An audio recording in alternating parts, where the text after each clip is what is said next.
city like the Rosen. Gotta keep my niggas around me, I can't do the wrong friend. What's up, everybody? Welcome to another fantastic edition of Process Sports Radio. Today we're going to be going over my review of the first round of the NFL draft, my thoughts about different picks, different situations that went on, and also a little fun thing we're going to be doing is I'm going to give you some of my dream matchups that I wish would happen, but probably never would have happened because of eras or just because of the circumstance in the sporting landscape never showed up. But before we start, I want to thank you guys all for your support, continuing support of the podcast. I really do appreciate it. I am nothing without your guys' support, so please continue to support, and I appreciate it all. Remember, you can follow me on Instagram at Process Sports, on Twitter at _Process Sports, Facebook at Process Sports Radio. Remember, I'm now on Spotify and Apple Podcast and TuneIn Radio. So if you have any of those podcasting platforms, please subscribe. I will be dropping way more content continuously because I have nothing better to do in my life rather than talk about sports and post it to you guys. So please keep up the support and please subscribe and everything like that. I really do appreciate it. So let's go right into it. So yesterday was the NFL draft. First virtual online draft. And might I say, pretty impressive considering there was no technical glitches, nothing crazy like that, nobody getting exposed, nothing out of the norm like that.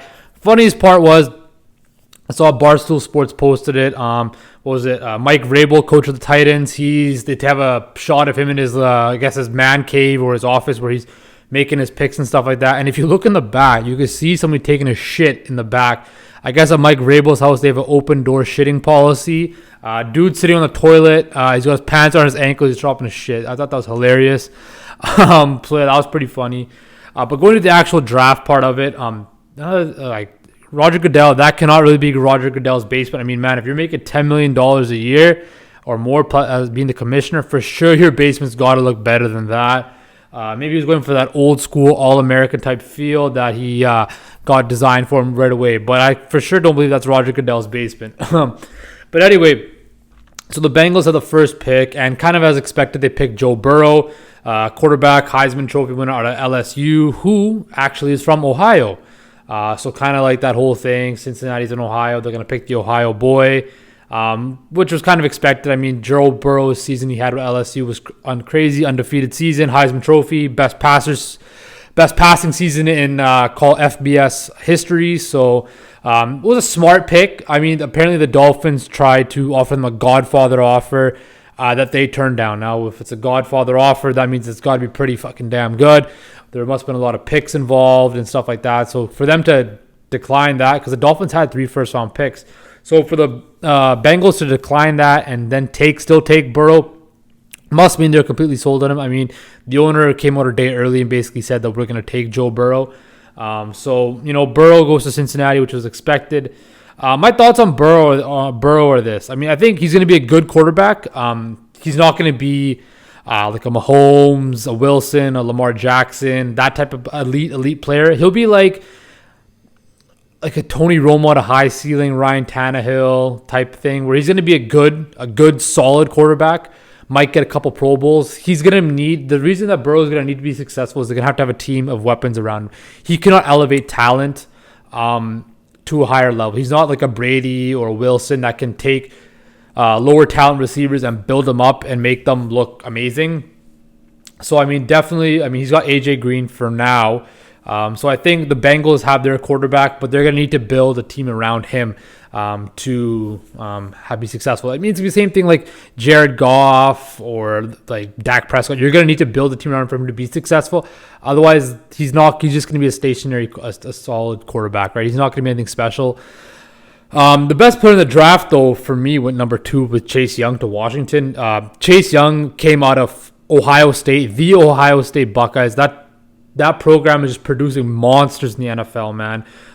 To top 3 picks, Burrow included. Yeah, Burrow had his coming out party with LSU because he transferred, but he started off at Ohio State. Ohio State had him, Chase Young, Burrow, and Jeff Oduke, the cornerback, who's another beast, who's going to be a smart pick by Detroit. Could get that shutdown corner who will basically shut down a third of the field and help their defense out immensely.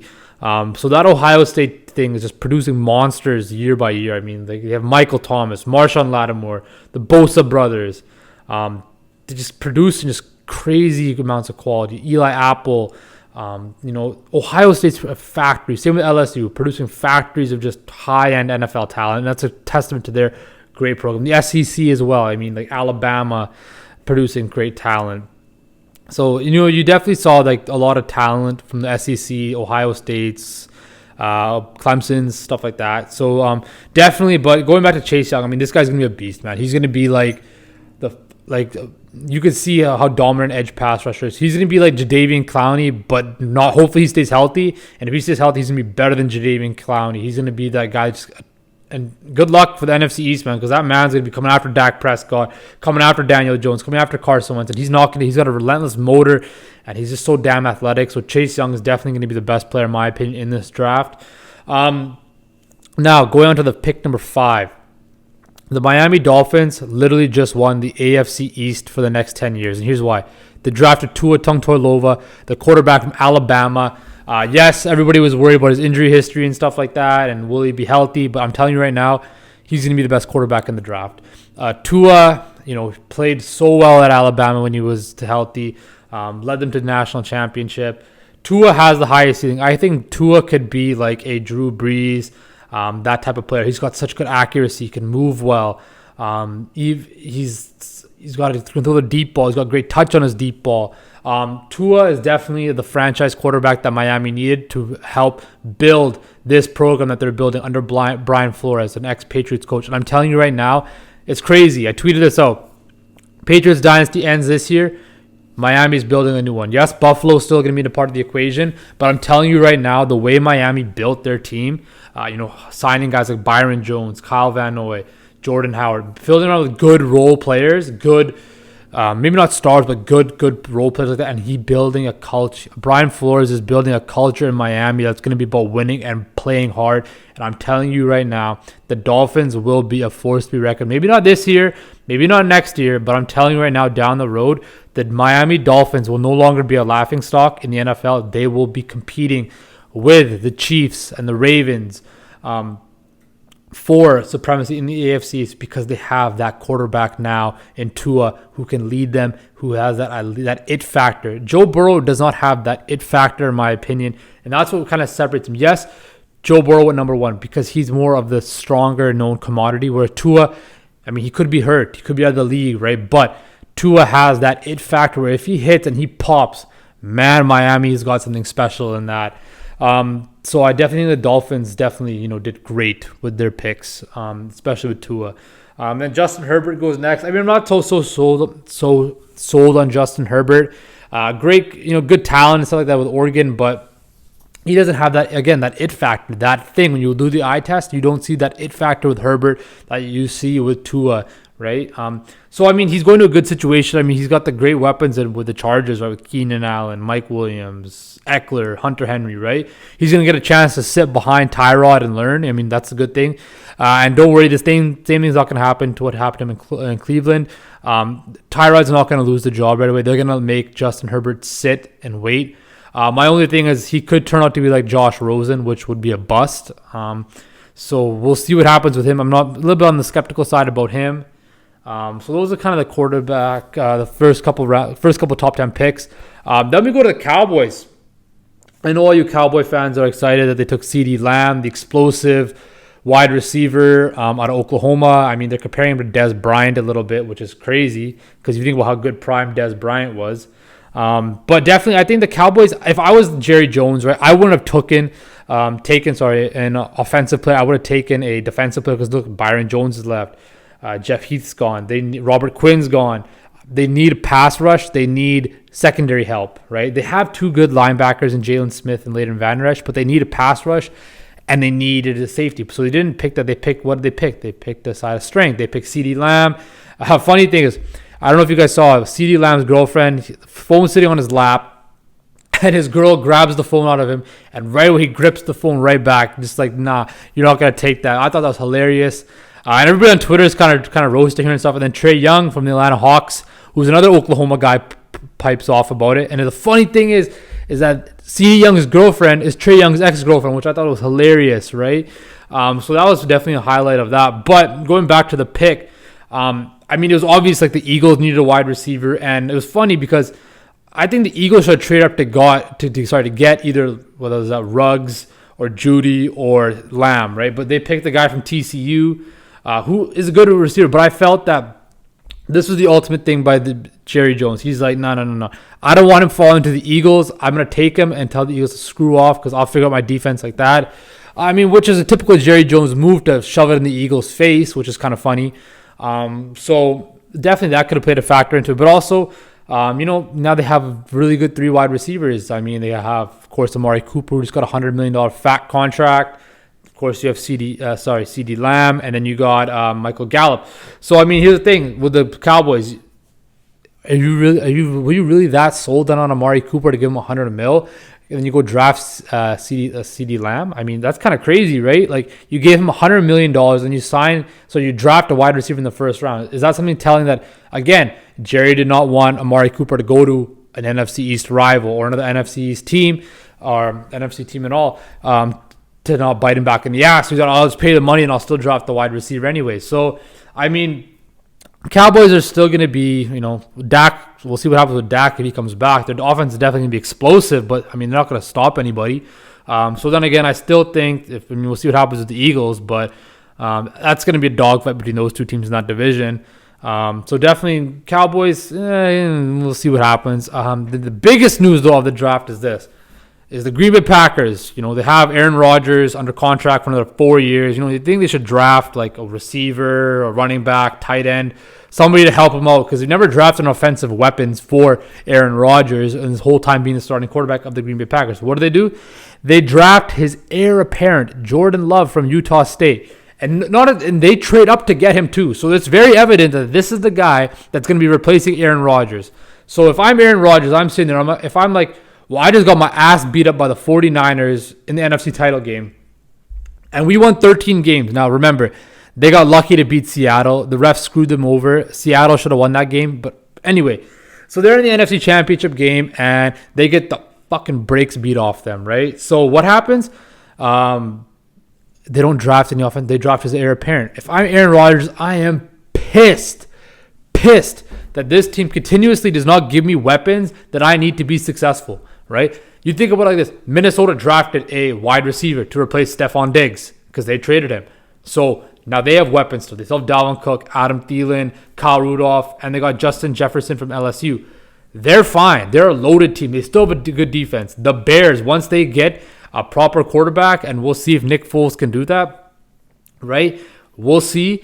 The Bears will be just as good. Now the Packers, like, what are they going to do? They have Aaron Rodgers in this championship window, but what do? They waste a draft pick on his heir apparent. If I get it.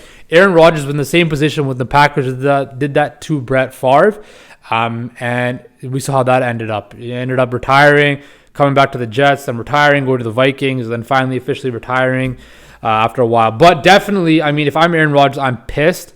I feel kind of betrayed by the organization because I feel like, I understand if he had like maybe 1 or 2 years left on his deal and you kind of saw the end was near, but he has 4 years left on his deal and you draft the heir apparent. What is he going to do? Sit on the bench for 4 years?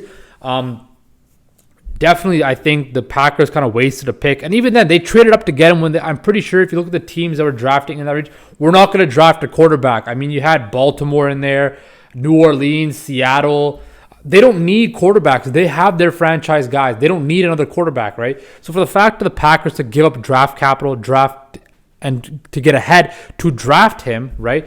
It didn't make any sense to me. If I'm Aaron Rodgers, I'm definitely pissed the fact that these guys basically just slapped me in the face. Now, he's probably not going to ask for a trade, but he's not going to be happy.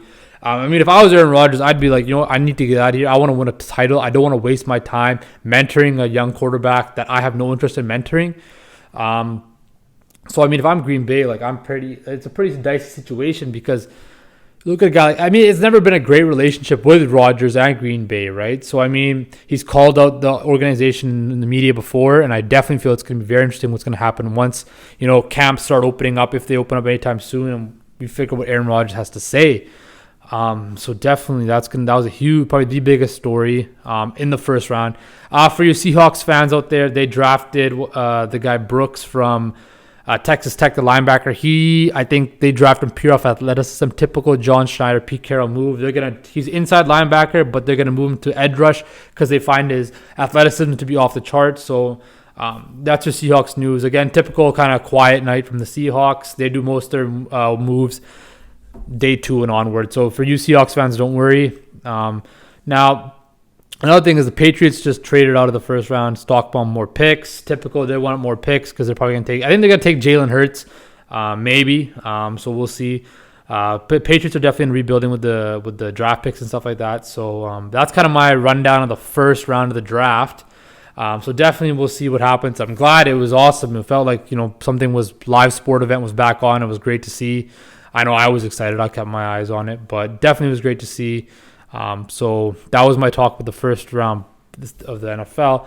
Going on to now, we're going to talk about a fun topic. I'm going to talk about dream matchups in sports that either couldn't have been possible with eras and stuff like that, or stuff that has never transpired. So the first one would be boxing. Who would not want to see Muhammad Ali versus Mike Tyson? Two of the most dominant boxers of all time, the most feared boxers, the most known boxers, the most charismatic boxers.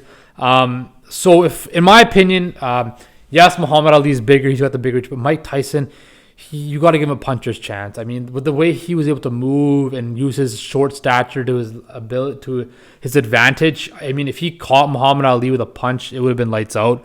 But I do think Muhammad Ali's his stamina and his willingness to go full 12 rounds. I think Muhammad Ali would eventually, take Mike Tyson down. But like I said, it would be so close because if Tyson nailed one of his punches, it would be lights up for Muhammad Ali. And the respect between those two is unbelievable as well. I mean, Mike Tyson had so much love for Muhammad Ali. I mean, just go on YouTube and watch the relationship they had. I mean, the way that Mike Tyson avenged Muhammad Ali and knocked the fuck out of Larry Holmes was unbelievable. Watch that on YouTube. It was definitely a clip that you had to see. Another one would be Jordan versus LeBron. 1-on-1 to 21. Who would win in a game? Jordan versus LeBron in 21. For me, I think Jordan would win. But here's the thing. If it's a 5-on-5 setting, I mean, LeBron can affect the game more 5-on-5 than Michael could with the way he could pass and control the whole offense, right? I think that's a totally different story. If it's 1-on-1, though, you got to go with Jordan, man. The way Jordan would, lean up on LeBron, use his fadeaway, his shots like that, and plus that dog in him. They both got big dogs in them, but I mean, the fact that Jordan was, I don't think he would let LeBron beat him. It'd be crazy to see. It's never going to happen, but I mean, you can only dream. So definitely I feel that Mike would have the advantage because he's a better shooter and just the willingness. Now, LeBron it would be a close game because I think LeBron's got that dog in him too, and LeBron has that physical prowess to just muscle Jordan, but I think Jordan would use his footwork and his flawless fundamentals to just come over top. Another one-on-one matchup that I always wanted to see was Calvin Johnson versus Deion Sanders. Deion Sanders, primetime, the greatest cover corner of all time in NFL history. The man was electrifying as a defensive player, and it's something we'll never see again in NFL history. And then you got Calvin Johnson. Man, for those of you guys that don't remember Calvin Johnson, he was probably one of the fastest guys out there, the biggest, strongest receivers out there. You could throw the ball anywhere in his area and he'd catch it. And it was a shame that he played on such shitty Detroit Lions teams that he never got a chance to play at the highest level. But man, Calvin Johnson was a beast out there, man. It was like he was like a Madden glitch. Like you literally throw the ball up to him, he'll catch it. Man, it was unbelievable. But here's the thing. The thing about Deion Sanders is even though he wasn't like the tallest guy or whatever, I'm telling you right now, he would not let Calvin Johnson get off the line and get that separation because he was so fast. Deion Sanders was so fast, he could keep up with Calvin Johnson and use his hands and his mind. His mind was the biggest thing. He could use his mind to manipulate where Calvin Johnson should go and make sure he's out of position and he could pick that ball off and take it to the house. So I got Deion Sanders in that matchup. Just because of his mind and his speed, he could keep up with Calvin Johnson. He can also use his hands and his manipulation of his body to not let Calvin Johnson get a good start off the line. Then a couple that should have happened and never did was definitely a Kobe and LeBron NBA Finals. I mean, when Kobe was with the Lakers and then LeBron was with the Heat, I mean, that was set up for prime time action, right? That should have happened and never did happen. Even in Cleveland, LeBron had the chance. And when they lost to Orlando, I mean, that should have happened too. It never did for whatever reason. I mean, whether it's OKC rise or LeBron's Cleveland teams were not talented enough. Definitely, I feel that would have been a iconic series, like Michael versus Magic or something like that, right? It would have been crazy to see. I mean, it would have been the biggest final of all time if they played together. I think, if LeBron was in Miami and Kobe was in the Lakers, it would have been a 7-game classic. I probably would have taken the Heat, though. The Heat probably had a little bit more talent, and I would have taken LeBron would probably figure out a way to pull it out. The other one would be a Brady and Rodgers Super Bowl that would have happened. It never happened. Two of the greatest quarterbacks of a generation. Seeing those two teams battle up. I mean, Mike McCarthy at the time versus Bill Belichick.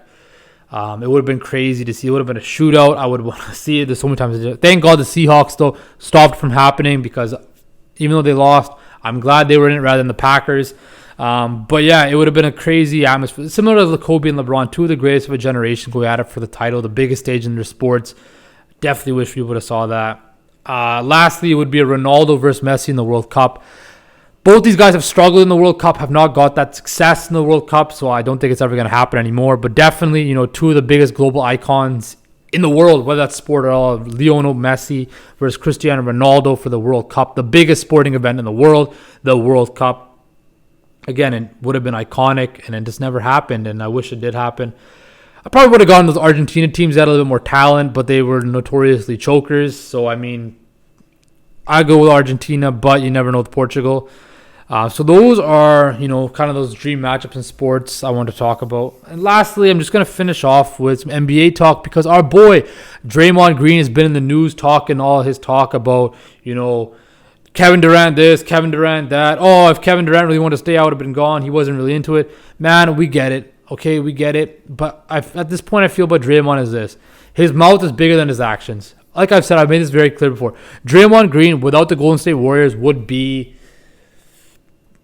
he'd be an average player. He's an average player, but he's with that stature, with that Golden State dynasty, elevate him to this stature. People consider him a Hall of Fame player, a great player. There's a comparison between him and Dennis Rodman. Dennis Rodman would eat his ass up apart for lunch and dinner, man. Draymond Green is not, he's a good defender. He's not a great defender, in my opinion, right? Draymond Green needs to stop talking. I mean, Kevin Durant left because, he felt slighted. He wasn't going to be loved because he wasn't never going to be loved. And it's also Kevin Durant's fault. He should have realized this too. You were never going to be as loved in Golden State than Steph Curry, Klay Thompson, or Draymond Green, because those guys went through the struggle of that franchise being a dog pile of shit for so many years and finally elevating it. You came and joined up with them. You were never going to be the guy there. That was Steph Curry's town, Steph Curry's arena, Steph Curry's team. Nothing you could have done would ever change that. You could have won 10 titles and they still would have loved Curry more than they loved you, right? You had that in Oklahoma City. You left that, right? So he had to understand that. Draymond talking about how, Kevin Durant, if he really wanted to stay, he would have told me to leave. I mean, the fact of the matter was he was going to leave anyway. Kevin Durant was never going to be a lifetime warrior, right? He was there to win titles he was a hired hitman. He was there to win titles and then leave, right? He won his titles, he left, and that was it. It was like LeBron going to Miami. LeBron went to Miami to learn to win. Now, KD did. I don't know if KD learned to win in Golden State. I think KD went there to cement his legacy and just get that monkey off his back of winning a title, right? But he was there for a reason to win. He won. He left. Simple as that. Now, you, Draymond, you got to focus on your new team, right? You have your two other running mates coming back. You have a guy in Andrew Wiggins. You have a young team. You have a new arena. Focus on that, man. Focus on building your team back up to become a contender, because you guys have a talent to become a contender. So worry about that. Don't worry about Kevin Durant anymore. You guys had your run. It's over. It's done with, right? Sticking with Golden State, lastly, Maverick Carter, man, what are you doing talking about Steph Curry like that? Like, I could even guard Steph. Steph Curry can't even guard me, or whatever he said, right? Man, just keep your mouth shut, right? Like that. I mean, it's great what you're doing and stuff, but just keep your mouth shut, right? You don't need to just disrespect people like that. I mean, surprisingly, I'm defending Steph Curry, and I never thought I would do that. But I mean, just keep your mouth shut. just don't disrespect players like that, man. Like just I mean, these guys dedicate their whole lives to the sport. Don't make a joke out of it, man. Like, even though Steph Curry gets made fun for his defense, man, don't make fun of that shit. I mean, I'm sure Steph Curry will lock your ass up and shut you up pretty quickly, right? So, I mean, Maverick Carter, you should know better than that. So, that's kind of it with the NBA. I mean, hopefully everything comes back soon, man. I'm dying without it. So, like I said, I hope you guys are all staying healthy. I hope you guys enjoy the podcast. I got more stuff coming, some great interviews coming up. So, all right, guys. So, yeah, guys, I mean, take care, stay healthy, and we'll talk to you guys later.